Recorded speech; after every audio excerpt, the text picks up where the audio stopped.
Agora são 4 horas e 32 minutos.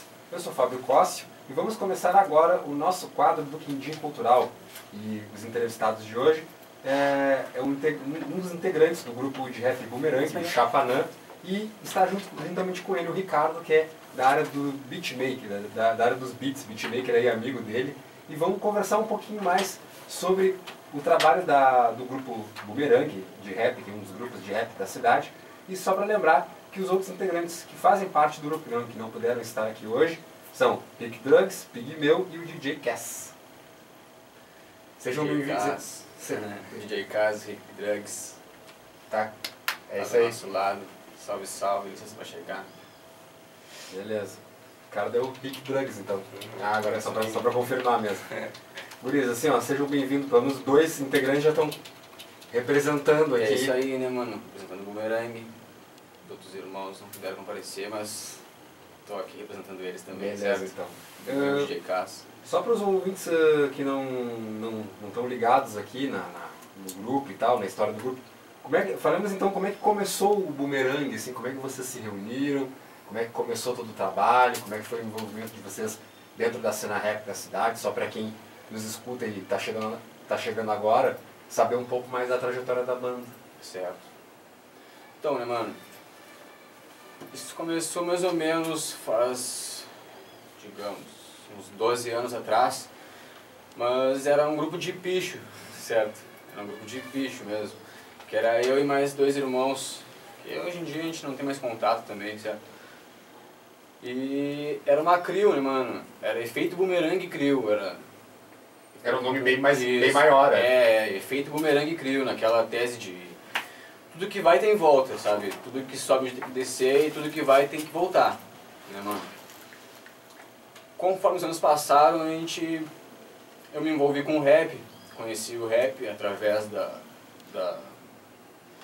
de mateadas que rolavam na Navegantes, onde eu morava, né? Que tinha na Rádio Nave, que hoje em dia não existe mais, né? Mas eles faziam umas mateadas e convidavam geral do rap. Era muito mais assim na rap que colava, sabe? Banca CNR, Caseiro Alternativo. Do grande Garcês. As primeiras vezes que eu vi a Banca CNR foi no Navegantes, mano. Foi no Navegantes, meados de 2007, 2006, 2007, isso aí. E depois eu vinha me envolver, né, mano, por conta mesmo do picho, do grafite, que eu nunca fiz grafite, né, eu não considero porque eu fazia era picho, né, mas eu sempre tive na volta, né, do beiro, muito mais do fim, chamavam de irmão do fim, né, porque eu tava sempre na volta mesmo, fedendo, molecão. E, do Gagá, do Jazz, sempre na volta, né, mano, do Zulu. Também, para quem não lembra ou quem não sabe, ele, além de grande rapper e músico, é grafiteiro também. É grafiteiro, né, mano, e dos bons, né, pois é. E por conta desse envolvimento, eu comecei a frequentar onde os caras, além de estar pintando, às vezes rolava basquete, né, mano. DJ Wagner chegava também, botava o som, dali a pouco já tava os MC tudo reunido, mandando um rap. E aquilo ali, tá louco, mano, me encheu os olhos, sabe? Eu mesmo que vim da cultura totalmente diferente, né? Eu era CTG e comecei a ver isso, eu comecei a mudar meu pensamento, sabe? Eu tinha um pensamento bem diferente e comecei a ver mais a visão da rua, comecei a ver a rua, entendeu? Comecei a entender mais, né, o que acontecia na rua, não na teoria, e sim na prática, né? Comecei a ver como é que rolava aquilo ali tudo. Sim. E me apaixonei, né, mano? Me apaixonei, e isso em 2011, depois de certas passagens, né? Em 2011 eu comecei a fazer rap. Comecei a fazer rap por conta do freestyle, né? Acho que como todo mundo. Por conta do freestyle, comecei a fazer rap. E era eu e um brother que andava junto. E esse brother já conhecia um pessoal lá da Balsa, que já faziam músicas, já faziam rap na real, né, mano? Só não sabiam que fazia rap, eles faziam poesia. Amaral fazia poesia, muita poesia, cara muito lírico. e fazia poesia e tocava violão, né, mano? Então ele escrevia tocando violão. Interessante, tá né? Bem bacana essa era um mistura. reggae rapa, era um rap raga, tá ligado? Era um rap raga, que eles chamavam, nativos rap raga. Daí numa conversa, depois de altas sexta-feiras no Rua, com o Pereló falou que já existia Nativos, já tinha uma banda que chamava Nativos. Pô, aquilo ali meio que desbundou, né? Sim, Já sim. tava quase com um projeto assim de fazer E o nome uma já parada, existia, né, mano? então. E aí, nisso, nós embolava numa casa lá na Balsa, né? Que era um beco, na real. Nós entrava na rua e essa rua não tinha saída, tá ligado? No fim dela tinha uma saída pra esquerda, tá ligado? E dessa esquerda não tinha saída, era um beco. E a casa que nós embolava, o número era 52, tá ligado? E aí veio o Beco 52. Daí que surgiu o nome. B52 Rap, tá ligado? B52 Rap, Beco 52. Dali foi quando nós não tínhamos batida, mano. Nós escrevia no violão, tá ligado? Nós fazia freestyle e fazia no violão. Tudo que a gente fazia era no violão. Foi aí que o Vandal, o Thiago Vandal, morava no fim dessa rua do Amaral, tá ligado? Pra chegar na casa que a gente embolava, que era a Baía da Maíla. Salve Maíla, se estiver escutando. Nós embolava lá, tá ligado? Na casa da Maíla. E pra chegar na casa da Maíla, nós passávamos pela casa do Amaral. No fim da rua do Amaral era a casa do Thiago Vandal, tá ligado?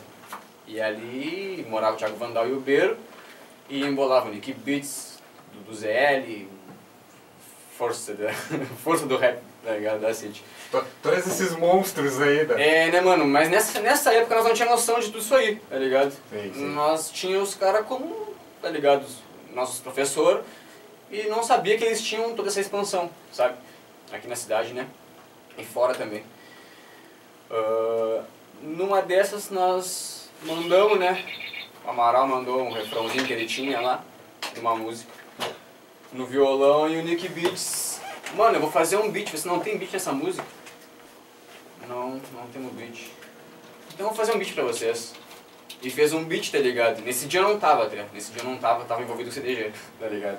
Eu ainda era envolvido nos dois. Eu não tinha me desligado. Culturas totalmente diferentes, né? Totalmente opostas, né, mano? Totalmente opostas. Tipo, no fim de semana eu tava com a galera do rap, calça rasgada no chão, tênis largo, calça larga.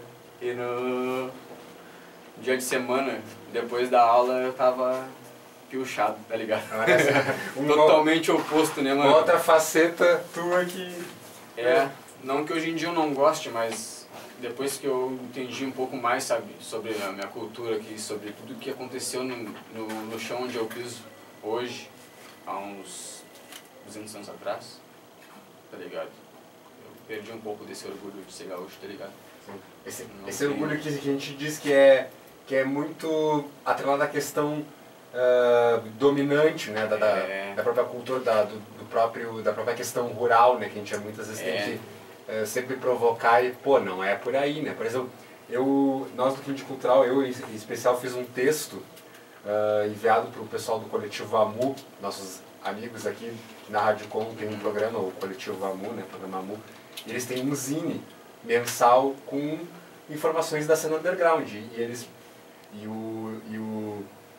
o Douglas Tio, que é um dos integrantes do coletivo, me pediu para fazer um artigo sobre a questão da dita Revolução Farroupilha, que não foi revolução, na verdade, né? Foi uma guerra civil, e tentando desconstruir essas questões, né? E é interessante a gente dentro do underground, dentro das mídias independentes, tentar desconstruir a própria história oficial que foi propagada nos livros da escola. Não é uma culpa só dos historiadores, é uma culpa da própria escola que não difundiu o outro lado, né? E tornou aquilo, entre aspas, mas é uma farsa, na verdade, né? Sim. Nossos ancestrais, meus ancestrais, do irmão ao lado, do irmão, sofreram muito, tá ligado? Muito. E ainda sofrem, né? Tá ligado? E isso eu não tenho orgulho disso, mano. Nem eu. Tá ligado? Mas, retornando ao nosso assunto, tá ligado? Foco. Nessa época aí, tá ligado? Que nós tava falando ali, do Nick Beats. Sim. Eu não tava no dia, tá ligado? Mas a batida ficou da hora. Uhum. Tem no YouTube ainda tem no YouTube. Maravilha. E o Pereló abriu as portas, né, mano? Porque até então nós, pra quem não lembra do nosso assunto, que nós estávamos falando, nós não tinha espaço, mano. Nós rimava a capela no violão, tá ligado? Só. No violão. E era muito mais freestyle, nós não escrevia tanto. E quando escrevia, todo mundo tava junto, tá ligado? Então, isso que era muito massa, mano. Isso que era muito massa. Eu que não escrevia muito, eu era mais de freestyle, eu era muito calado, sabe? Eu sou calado. Quando eu converso, mas eu sou calado, mas naquela época eu falava muito menos, sabe? E eu comecei a falar mais, depois que eu comecei a embolar com aquela galera, comecei a ler, porque não era muito de ler, comecei a ler bastante, sabe? Te desenvolveu... Me interessar muito mais pela literatura, tá ligado? Te desenvolveu enquanto artista? É, com certeza. E ali eu comecei a escrever, né, mano? Isso em 2011, tá ligado? Foi desde o início do ano, desde o verão mesmo. Eu me lembro de nós colar, ainda era 8 horas, tava dia ainda, nós tava no rua ali, sabe? Rimando com violão e com aquela galera toda ali que eu mesmo via quando eu era do tamanho do Pigmeu naquela época, em 2011, tá ligado? Pigmeu era garotão, né, mano? Ele é novo e naquela época ele tinha 11 anos quando ele começou a embolar. Mais novo que já é. 10 anos ele tinha quando começou a embolar com a gente, sabe? Isso eu queria ter tipo, eu comecei a fazer rap, eu tinha 17 anos, mano. Eu já comecei velho, tá ligado? Eu considero que eu comecei velho. Essa parada a gente tem que começar desde os primórdios, mano. Eu conheci o rap por ouvir eu não podia ouvir rap em casa, tá ligado? Pela minha família vindo da cultura gaúcha, tá ligado? Eu não podia ouvir rap na minha casa. Então quando eu ouvia rap era quando minha mãe saía. Minha mãe saía, eu ficava em casa. Eu sintonizava na rádio do mano ali, né, que era do Navegantes mesmo, Rádio Nave. E rolava rap o dia todo, tá ligado? E ali eu ligava, porque tinha telefone fixo, que era raro naquela época também, mas tinha telefone fixo em casa. Eu ligava pra Rádio Nave e pedia Nego Drama, tá ligado? Me lembro ainda antes disso de ligar pra Canaã, tá ligado? Que era uma rádio gospel. Só rolava louvor, mano, e eu ligava pra lá. Toca Nego Drama? Mano, o que é Nego Drama? Eles perguntavam, o que é Nego Drama? Sabe, eles nem conheciam, mano, eles nem conheciam. E eu nem sabia o que eu tava fazendo, entendeu? Eu tinha, acho que 8, 9 anos, tá ligado? Sim. E depois dessas histórias fantásticas, guris, assim, ó, quais os eventos que vocês participaram que vocês poderiam citar, assim, que de alguma forma ou de outra fez com que a banda tivesse apenas um reconhecimento que a gente até comentava em off, dessa questão de que vocês foram ter uma expressão maior de 2016 pra cá, né? Como é que foi esses primeiros eventos e que consolidaram a banda e vocês puderam apresentar o trabalho? Então, mano, em 2011 eu encerrei esse ciclo com o B52 e em 2012 eu já foquei, porque nessa época eu esqueci um pouco do efeito boomerang, tá ligado? Que era a CRIO, e foquei no rap, que era o B52, tá ligado? Sim. E esqueci um pouco do efeito boomerang, ainda arriscava, pichava e tal. Mas não, e tinha esquecido um pouco, tá ligado? Passei um pano. E em 2012 eu já comecei, quando eu me apartei do B52, por motivos pessoais, que depois hoje em dia a gente se dá legal, tá ligado? A gente tem uma boa amizade, eu tenho uma boa amizade com o Amaral e tal. Mas em 2012 eu já foquei em iniciar o ano solo, tá ligado? Só eu, na busca, mas não com o meu nome, que na época era JR, né? Não era Chapanã, era JR. E eu foquei como efeito boomerang, não como JR, tá ligado? Ah, incorporou a CRIO. Efeito boomerang, CRIO, mas não... Mas aí num todo, sabe? Porque tinha a galera que...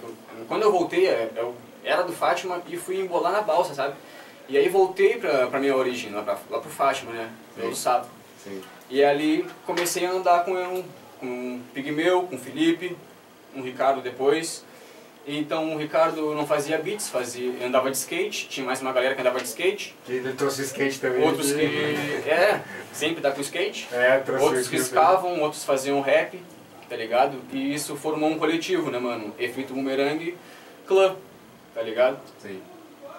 Só que aí só eu mandava a rima, tá ligado? Era só eu representando no microfone, tá ligado? Depois eu comecei a embolar mais firme com o Pigmeu e o Felipe. Depois o Felipe parou. Eu também parei, tive um tempo parado. E aí foi quando o Ricardo começou a fazer os beats, que nós sempre incentivamos bastante, sabe? A gente sempre incentivou muito. Cara, tem que fazer beat, mano. Tu não faz nada, cara. Faz beat, cara. Faz beat. E ele, não vou fazer. Um dia ele pegou o Fruit Loops e fez, e tá fazendo e... Cara, eu tenho muito orgulho de trampar com ele, tá ligado? Aproveitando esse gancho, então vamos passar a palavra pro Rick aí, falar um pouco dessa modalidade dos beats, como é que tu descobriu nesse período aí, então, que tu podia trabalhar com essa parte de produção de beats e tal, essa questão que é uma parte do rap tão importante, a base, né, do ritmo, a base da música mesmo. Foi em 2013 mais ou menos, eu acho que foi que o Pigmeu começou a me falar muito, tem que fazer o bagulho, tem que fazer, pá. E aí eu comecei a fazer, foi em 2013 mais ou menos, né? 14 eu já tava no foco. Foi por aí. Interessante, Luiz. E vamos falar então, né, já dando início... Se queria te cortar, mano, é bom ressaltar que quando ele começou a fazer esses beats, foi o que me resgatou, sabe? Porque nessa época, quando eu parei muito mais, não por, sei lá, sabe, era uns problemas que rolava meio comigo mesmo, uns problemas internos, sabe? Uns conflitos de pensamento também. E muita falta de beat, mano. Muita falta de beat. Sabe? Aquele negócio de ter que pesquisar beat no YouTube não era legal. Sabe? Porque... Não era produção própria. Não aconteceu com a gente, mas aconteceu de uma vez. Nós já tinha visto aquele beat, tinha gostado daquele beat. E um mano também gravou naquele beat.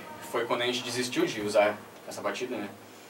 E quando nós chegamos num bang lá no ONG pra tocar, um outro mano rolou naquele beat, tá ligado? Que o Jong já tinha feito, né? O Jong tinha feito esse som nesse beat. Nós já tinha usado esse beat também, mas abrimos mão. E naquele bang o cara também tava com o mesmo beat, tá ligado? Então, poxa, aquilo ali... Cara, não vai ser legal nós seguir nessa de usar os beats do YouTube, porque uma hora nós vamos chegar num bang e vai acontecer com a gente, de o cara abrir o show ali com a batida e depois chegar na nossa hora e nós ter que simplesmente mudar a track, tá ligado? Sim. E isso me desmotivava muito. E aí foi quando o Pigmeu também pedia muito pra mim voltar a escrever. E quando eu comecei a ouvir as batidas do Ricardo, sabe, foi automático. Eu não conseguia escrever, porque eu tinha muito conflito de pensamento. Sabe, minha mente estava em conflito. E aquilo me fez voltar a escrever. Sabe, aquelas batidas parecia que falavam por mim, tá ligado? E aí, dali pra frente foi só progresso, né, mano? Só progresso. E só que sempre trampando mocado, né? Escrevendo nas batidas. Muita coisa a gente tem... Muita batida que a gente escreveu que eu mesmo nem lembro a letra, porque passou, sabe? Passou, a gente até focou no 2015, mês de 2015 a gente começou a focar em fazer um EP, uma promotape, na verdade, com 5 faixas, né? Que era o primeiro passo, né? Foi ali que a gente começou, 2015, a escrever. E em 2016 começamos a escrever também mais um pouco e gravar, né, mano? Começamos a gravar essa promotape, porque queria registrar essa promotape pra fazer umas cópias físicas e esse ano, 2017, lançar no YouTube. Depois de já ter atingido uma certa publicidade com as cópias físicas, né, mano? Porque até então pouca gente conhecia, só quem era daquela época que colava no ONG, porque naquela época, se tu